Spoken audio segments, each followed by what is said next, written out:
ಪಥಸಂಚಲನದ fight ನಡುವೆ ಸಂಘ ಪರಿವಾರಕ್ಕೆ ಮತ್ತೊಂದು ಸಂಕಷ್ಟ ಎದುರಾಗುವ ಸಾಧ್ಯತೆ ಇದೆ. ಆರ್ಎಸ್ಎಸ್ ಚಟುವಟಿಕೆಗೆ ಬ್ರೇಕ್ ಹಾಕಿರೋ ಸರ್ಕಾರ ಈಗ ಸಂಘದ ಭೂಮಿ ಮೇಲೆ ಕಣ್ಣಿಟ್ಟಿದೆ. ಆರ್ಎಸ್ಎಸ್ಗೆ ಕೊಟ್ಟಿರೋ ಭೂಮಿಯನ್ನ ವಾಪಸ್ ಪಡೆಯಲಿದೆ ಅನ್ನೋ ಚರ್ಚೆ ಕುತೂಹಲ ಮೂಡಿಸಿದೆ. ಹಾಗಾದ್ರೆ ಸರ್ಕಾರ ಮಾಡಿರೋ ಪ್ಲಾನ್ ಏನು ಅನ್ನೋದರ ಒಂದು ರಿಪೋರ್ಟ್ ಇಲ್ಲಿದೆ ನೋಡಿ.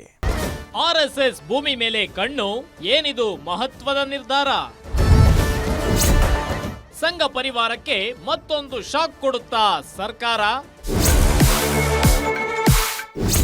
ಆಗಿರುವಂತಹ ಸಂಸ್ಥೆಗಳಿಗೆ ಭೂಮಿಯನ್ನ ಕೊಟ್ಟಿದ್ರೆ ಅದು ಅವ್ರವ್ರದ್ದು ಹಕ್ಕಿದೆ ಪಡ್ಕೊಳ್ಳಿಕ್ಕೆ. ಶಾಖೆಗಳಲ್ಲಿ ಮಾತಾಡಿದಂಗೆ ಪಬ್ಲಿಕ್ ನಲ್ಲಿ ಮಾತಾಡಿದ್ರೆ ಕಾನೂನು ಪ್ರಕಾರ ಕ್ರಮ ತಗೋತೀವಿ. ಕಲ್ಲಡ್ಕ ಪ್ರಭಾಕರ್ ಇರ್ಬೋದು, ಅವ್ರ ಅಪ್ಪ ಇರ್ಬೋದು.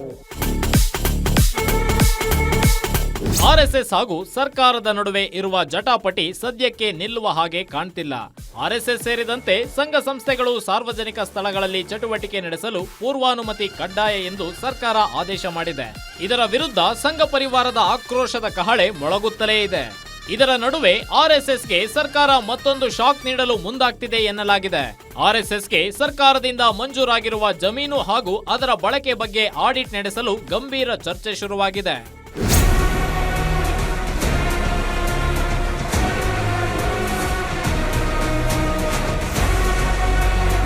ಇನ್ನು ರಾಜ್ಯದಲ್ಲಿ ಆರ್ಎಸ್ಎಸ್ನ ಸಂಪೂರ್ಣವಾಗಿ ಕಟ್ಟಿ ಹಾಕಲು ಸರ್ಕಾರ ಪ್ರಯತ್ನಿಸುತ್ತಿದ್ದು, ಆರ್ಎಸ್ಎಸ್ನ ಆದಾಯದ ಬಗ್ಗೆ ಪ್ರಶ್ನೆ ಮಾಡ್ತಿದೆ. ಜೊತೆಗೆ ಸರ್ಕಾರದಿಂದ ಆರ್ಎಸ್ಎಸ್ ಚಟುವಟಿಕೆ ಕೊಟ್ಟಿರುವ ಭೂಮಿಯನ್ನ ಹಿಂಪಡೆಯಲು ಸರ್ಕಾರ ತೀರ್ಮಾನಿಸಿದ್ದು, ಸಂಘದ ಕಚೇರಿಗಳು, ಶಾಲೆಗಳು ಎಲ್ಲವನ್ನೂ ಕೂಡ ಈಗ ವಾಪಸ್ ಪಡೆಯಲು ಸರ್ಕಾರ ಮುಂದಾಗ್ತಿದೆ. ಈ ವಿಚಾರವಾಗಿ ಮಾತನಾಡಿರುವ ಕಾಂಗ್ರೆಸ್ ನಾಯಕರು, ಅರ್ಹತೆ ಇರೋ ಸಂಸ್ಥೆಗಳಿಗೆ ಜಾಗ ಕೊಟ್ಟಿದ್ರೆ ಓಕೆ, ಇಲ್ಲ ಅಂದ್ರೆ ಪರಿಶೀಲನೆ ಮಾಡ್ತೀವಿ ಎಂದಿದ್ದಾರೆ. ನೋಡಿ, ನಾನು ಆರಂಭದಲ್ಲೂ ಹೇಳಿದ್ದೇನೆ, ಜೆನ್ಯುವಿನ್ ಆಗಿರುವಂತಹ ಸಂಸ್ಥೆಗಳಿಗೆ ಭೂಮಿಯನ್ನ ಕೊಟ್ಟಿದ್ರೆ ಅದು ಅವ್ರವ್ರದ್ದು ಹಕ್ಕಿದೆ ಪಡ್ಕೊಳ್ಳಿಕ್ಕೆ.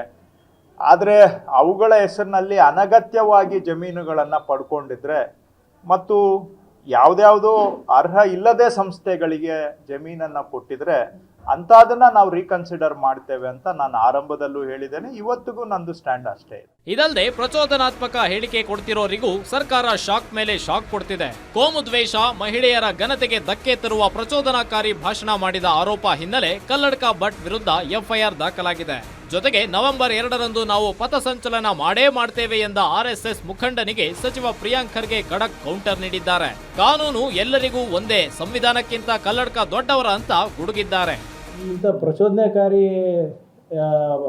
ಹೇಳಿಕೆಗಳನ್ನು ಕೊಡೋದು ಬಿಟ್ಟು ಕಾನೂನು ಪಾಲನೆ ಮಾಡಿದ್ರೆ ಒಳ್ಳೆಯದು ಎಲ್ಲರಿಗೂ, ಅವರಿಗೆ, ಅವ್ರ ಸಂಸ್ಥೆಗಳಿಗೆ.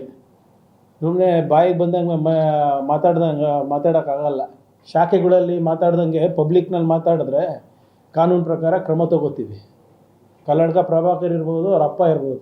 ಒಟ್ನಲ್ಲಿ ದಿನೇ ದಿನೇ ಆರ್ಎಸ್ಎಸ್ ಹಾಗೂ ಸರ್ಕಾರದ ನಡುವಿನ ಕಾವು ಹೆಚ್ಚಾಗ್ತಿದ್ದು, ಚಟುವಟಿಕೆಗಳಿಗೆ ಬ್ರೇಕ್ ಹಾಕಿದ ಹಾಗೆ ಮುಂದಿನ ದಿನಗಳಲ್ಲಿ ಭೂಮಿಯನ್ನ ಕೂಡ ವಾಪಸ್ ಪಡೆಯುತ್ತಾ ಎಂಬುದನ್ನ ಕಾದ್ ನೋಡಬೇಕಿದೆ. ಕವನ Shivanna, political bureau, guarantee news.